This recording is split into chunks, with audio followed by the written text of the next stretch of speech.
अस्सलाम वालेकुम नाज़रीन, आई एम मोहम्मद इमरान। और आज की जो वीडियो है ख़ुसूसी उन लोगों के लिए है जो बवासीर जैसे मर्ज़ में मुब्तला हैं। तो नाज़रीन, बवासीर की दो किस्में होती हैं, एक किस्म खूनी और एक किस्म बादी।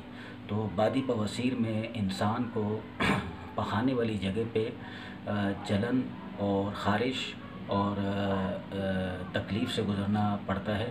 और खूनी बवासीर में मस्सों से खून आता है लेकिन जलन वग़ैरह नहीं होती है।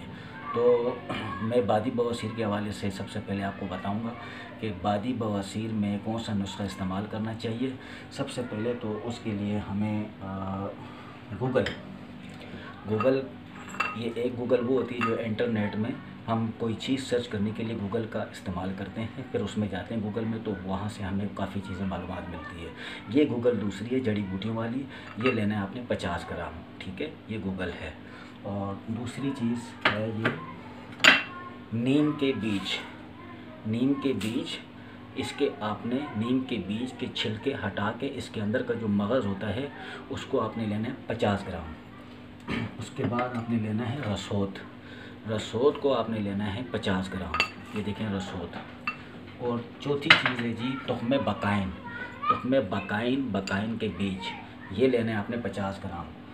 तो नाजरीन, ये चारों चीज़ें 50-50 ग्राम लेनी है और इसको बारीक पाउडर बना के 1 चम्मच सुबह नाश्ते से पहले और 1 चम्मच शाम को 5 बजे सादे पानी के साथ इस्तेमाल करना है।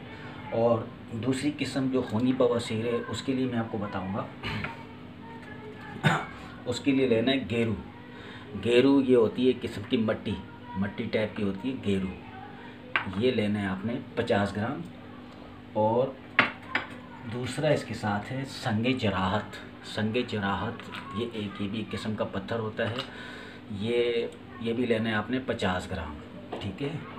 और तीसरी चीज़ है इसमें बरगे बकाइन, यानी बकाइन के पत्ते लेने हैं 50 ग्राम, ठीक है जी। इन 3 चीज़ों को अच्छी तरह पीस के पाउडर बना के 1 चम्मच सुबह नाश्ते से पहले और 1 चम्मच शाम को 5 बजे शरबत अंजबार के साथ लेना है। शरबत अंजबार किसी भी अच्छे ब्रांड का ले लें और वो शरबत अंजबार के 2 से 3 चम्मच 1 गिलास पानी में मिलाकर जब ये फक्की खून वाली जो ब्लीडिंग वाली खूनी बवासीर वाली जो दवा है वो 1 चम्मच मुंह में डाल के ऊपर से आपने शरबत अंजबार का 1 गिलास पीना है। दोनों टाइम इसी तरह करना है, सुबह भी और रात को भी, ठीक है। इसके अलावा जी बादी बवासीर में हमेशा जो मस्से होते हैं अंदरूनी तौर पे, तो ये बादी बवासीर वाली दवा से आपके अंदरूनी तौर पे मस्सों में आराम आ जाता है, सूखने लग जाते हैं। अंदरूनी तौर पे मस्सों को सुखाती है। बैरूनी तौर पे आपने क्या करना है, बैरूनी तौर पे आपने इस्तेमाल करना है तुरबत सफ़ेद। ये तुरबत सफ़ेद होती है, ये पंसार में मिल जाती है तुरबत सफ़ेद। ये इस तरह की डंडियाँ टाइप की होती हैं।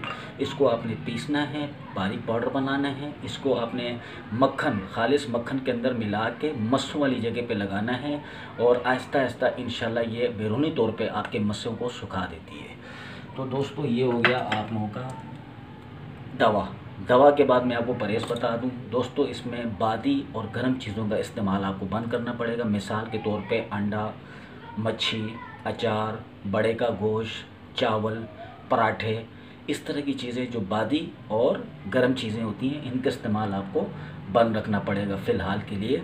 जब ये आप ठीक हो जाएंगे उसके बाद आप ये चीज़ें इस्तेमाल कर सकते हैं। तो इन चीज़ों का आप एहतियात करेंगे, इंशाल्लाह 40 दिन के इस्तेमाल से आप लोगों को बहुत फ़ायदा मिलेगा। और मुझे भी इंशाल्लाह आप दुआओं में याद रखेंगे।